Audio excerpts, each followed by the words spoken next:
Hey, no kisses. It's actually been raining a little bit today, but it's pretty clear right now. So it's a good time to talk about what the goats have done. So they haven't been in here quite 48 hours, but they've been in here over 24.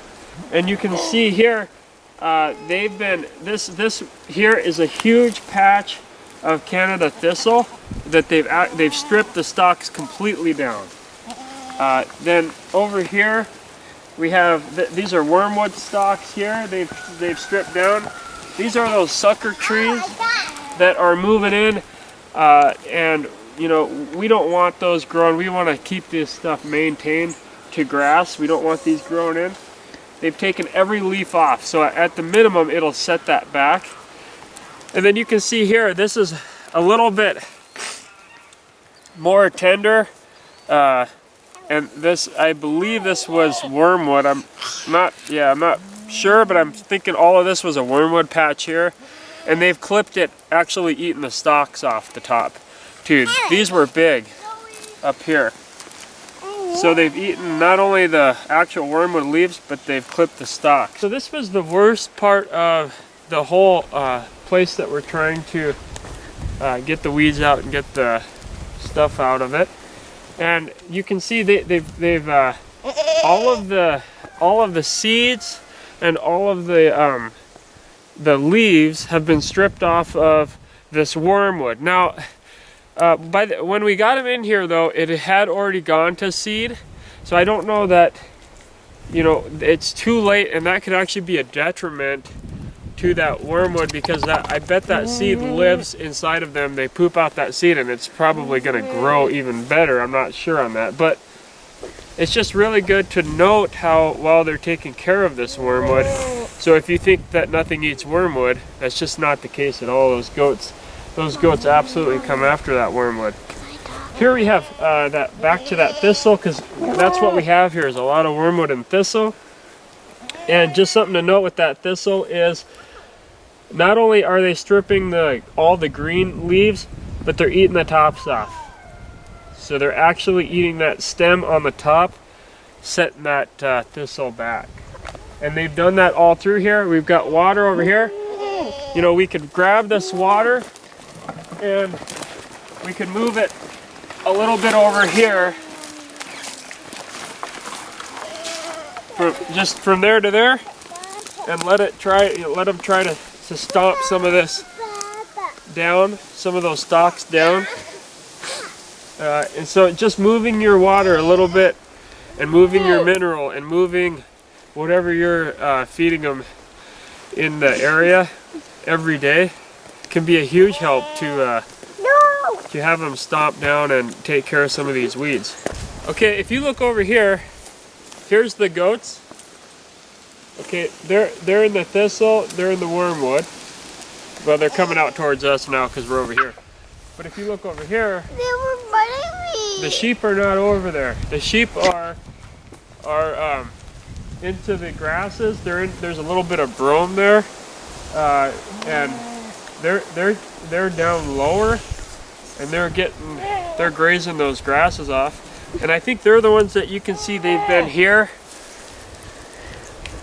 you know, chewing some of this stuff up. So that's good too. We could get rid of all of this here. And so maybe they're getting into this mat a little bit, and just the hoof action and just the differences in what they're eating is going to help this little area out, and as we move this, help this whole area out tremendously, and we'll just see a whole different, this will be a whole different place next year. As you rotational graze, you're going to be spending a lot of time with these critters.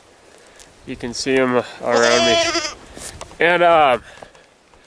and that's really good, because that's getting to know your animals, getting to know, you know, getting up close with them. You're checking them every single day. And they're going to want to be around you. They're going to want to know, they're going to want to check you out just as much as you're checking them out. So it's just a really good, we're looking at the third day with those goats, and we're walking out to the paddock. And I haven't looked at it today yet, but I wanted to check on them and just see where they're at. So, okay, looked at them last night. There was not a single piece of wormwood. It was just all stems. So hopefully now they can move down a little bit and those goats can eat some of that grass. And they can finish up, you know, with some of those sucker trees and whatnot growing. Here they are. Boy, you talk about cleaned up. I can't wait to show you what I'm looking at. Look at those wormwood stems. I mean, so that is after what we're looking at here. And you can see some ground though, almost there. What we're looking at here though is basically we're at 3 days. We're at 3 days worth of actual, what I would call grazing time here. 3 full days. And let's just take a look around and see what we can see. Behind me is part of their grazing area, and this is just all grass. I mean, they're leaving that pretty much alone. They're also eating my shirt here, but they're leaving that all alone. And what they've done here is exactly, I mean, spot on the kind of management that I wanted for this area. I want to show you back behind me over there. Okay, so what was that? There we had some Canada thistle. We had some, just, I mean, all kinds of stuff. Man, you just don't want to leave me alone. There, buckwheat. Okay, turning the camera around here. So we've got some of the trees that we don't want growing here. Over here was really rough thistle. And they have actually eaten not only all the green off, but they have cut those stems by over half. So,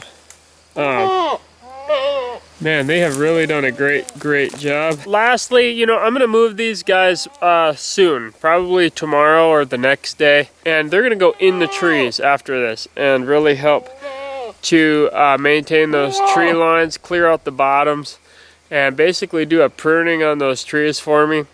Good, but this is just a really prime example of what goats and sheep can do for your place for management. And the other thing is, it's just a testament to if you're wanting to find some animals to do some of those chores for you instead of you going around and spraying your wormwood. Maybe right now you're spraying. Maybe you are cutting them down, pulling stuff by hand. You know, just get some critters that can do it for you. And if goats are something you don't want on your property full time, then maybe you find somebody and you pay them to manage with those animals. Or, you know, think about the income that they can generate that way without being on your land. They are a little bit management intensive there. But yeah, just think about the ways that maybe they can generate some income for you on your land, and it could be a real lucrative thing if you're willing to manage them for people and do that. So I'm not gonna probably come back out here with on the same spot anyways for this episode, but I will keep following these guys, especially as they go through the trees, just to see how they do that way, and see if they manage that as well as they have the weeds out here. And the unwanted things that normally you're not going to see, cows or horses or you know, donkeys. Those things they're not going to eat, and they're not going to maintain your land the same at all. So just think about that, and think about what all you're doing to keep your land great and in good condition. And let's build better land together, I guess. Let me leave you with that thought, yeah, let's build better land together, and just keep on keep on building up that soil for generations to come. That's a huge deal, and we need to be thinking about it, you know, whether we have 1 acre or 1,000 acres. So I'll leave it with that.